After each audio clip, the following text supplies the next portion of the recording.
iPod Touch with several very welcomed new improvements. For starters, the new iPod Touch is available in 5 colors: space gray, gold, blue, pink, and silver. For the first time ever, you can now buy a gold iPod. We also have new improvements to the processor, out with the old and in with the new A8 chip, which was first available in the iPhone 6. It's a 64-bit processor and it's paired with an M8 motion coprocessor that handles games like a champ. Geekbench 3 gives this new iPod Touch a single-core score of around 1300 and a multi-core score of around 2500, which is nearly 6 times as powerful as the previous generation. How awesome is that? Now, what does this translate to in real-world performance? That's the real question here.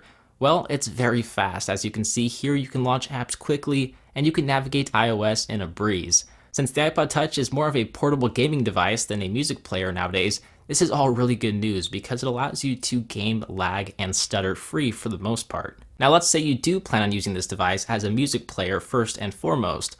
Well, you should be happy to know that iOS 8.4 runs natively out of the box, which gives you access to Apple Music. One big disappointment, in my opinion, with the new iPod Touch has to do with the unchanged display size. So it's a 4-inch LCD display with a 1136 by 640 resolution and a 326 pixel per inch index. And while it looks great, like colors are super accurate and text is very sharp and detailed, it's still a very small display. I would have liked to have seen a larger 4.7-inch display, kind of similar to the iPhone 6, but unfortunately, it is the same display size as the 5th gen iPod Touch. The iSight camera received a very big upgrade. It's now an 8-megapixel camera sensor with an f2.4 aperture, and it can capture some pretty solid photos.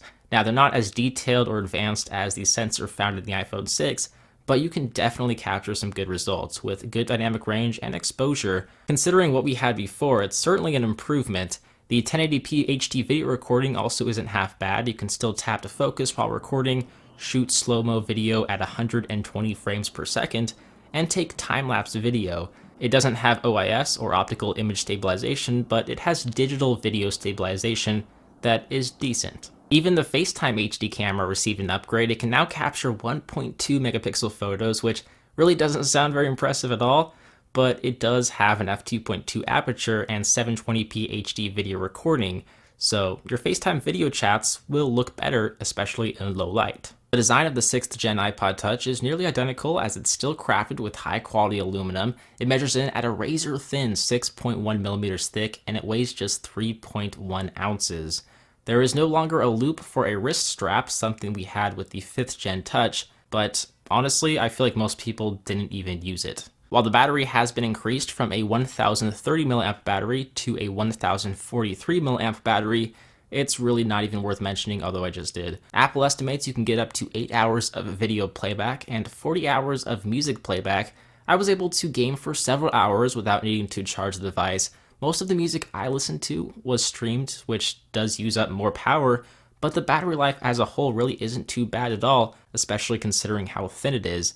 And standby time is really fantastic. The iPod Touch 6th generation starts at $199 for the 16GB variant, $249 for 32GB, $300 for 64GB, and $400 for 128GB. Since you can't add storage via an SD card, I would recommend the 32GB model, especially if you plan on listening to a lot of music or downloading a bunch of games. 16GB just doesn't cut it anymore. Overall, the 6th gen iPod Touch is worth it if you don't have an iPhone and want to experience the latest version of iOS, whether it's using it for social media or playing games.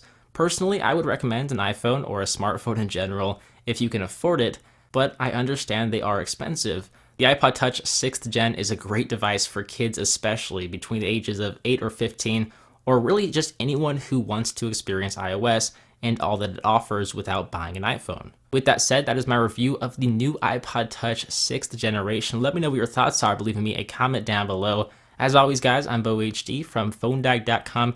I hope you enjoyed this video. Thank you guys for watching, and I will see you right back here in the next one. See ya.